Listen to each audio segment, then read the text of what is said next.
मैं Anil sir, bio classes. आज आपको बहुत ही इम्पोर्टेंट चैप्टर है हेरिडिटी एंड वेरिएशन। हेरिडिटी और वेरिएशन जो है ये बायोलॉजी के एक ब्रांच में आता है जिसका नाम है genetics. Genetics is the science of heredity and variation.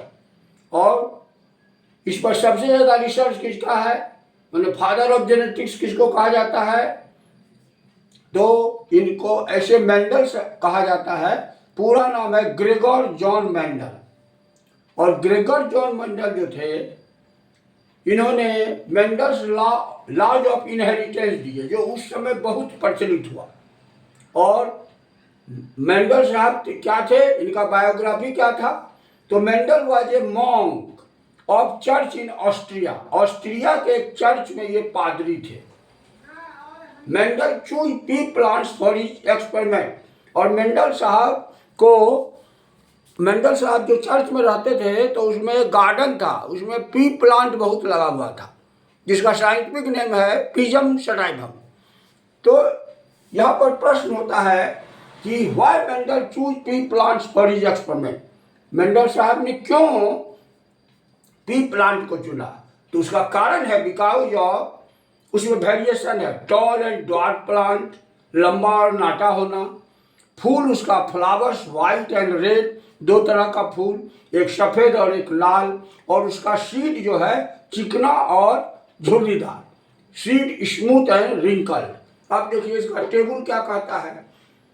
Serial number है, कैरेक्टर है, डोमिनेंट कैरेक्टर है, रिसेसिव कैरेक्टर है। अब इसमें शेप और सीड जो है ये डोमिनेंट कैरेक्टर में आता है राउंड स्मूथ सीड, फिर रिसेसिव में आता है रिंकल सीड। सेकेंड नंबर है कलर ऑफ कॉटिलिडोन्स, बीज पत्र का रंग। तो इसमें पीला बीज पत्र होता है डोमिनेंट कैरेक्टर, और रिसेसिव कैरेक्टर होता है आपको हरा बीज पत्र। और थर्ड है cotyledon, colour of flower, flower का कलर आपको बता चुके, डोमिनेंट रेड होता है और रिसेसिव व्हाइट होता है। इसीलिए मेंडल साहब, आप देखिएगा कि आपको कभी पढ़ने का बहुत मन करेगा और कभी कितनों पेरेंट्स कहेगा तो आप नहीं पढ़िएगा। तो हर मनुष्य में, हर ऑर्गेनिज्म में दो कैरेक्टर रहता है, उसका नाम है laws of dominance, dominant character और रिसेसिव कैरेक्टर, जो कि आपको मेंडल्स लॉ ऑफ इनहेरिटेंस में आपको बताओ। मेंडल साहब ने दो रेशियो दिया, मेंडल्स मोनोहाइब्रिड क्रॉस और मेंडल्स डायहाइब्रिड क्रॉस।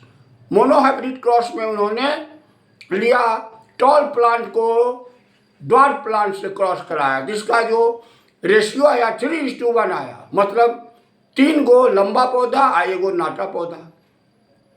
ये F1 जनरेशन में आया। फिर जब उन्होंने डायहाइब्रिड क्रॉस किया तो टॉल प्लांट लिया, टॉल प्लांट और रेड फ्लावर लिया और उसको क्रॉस कराया ड्वार्फ और वाइट से। तो इसका जो रेशियो आया F1, F2 और F3 में, F1 हुआ फिलियल जनरेशन। तो इसमें जो आया 9:3:3:1, मतलब 9 गो लंबा पौधा रहेगा रेड फ्लावर का, फिर 3 गो नाटा पौधा रहेगा, 3 गो नाटा पौधा रहेगा आपको रेड फ्लावर का, फिर 3 गो जो है आपको नाटा लंबा पौधा रहेगा जो कि आपको उसमें रेड फ्लावर रहेगा, और लास्ट में जो 1 होगा वो ड्वार्फ और वाइट होगा। तो इसका बहुत एक नंबरिया में आता है कि F2 जनरेशन डायहाइब्रिड क्रॉस का क्या रेशियो है, तो 9:3:3:1। तो आज इतना ही बताऊंगा।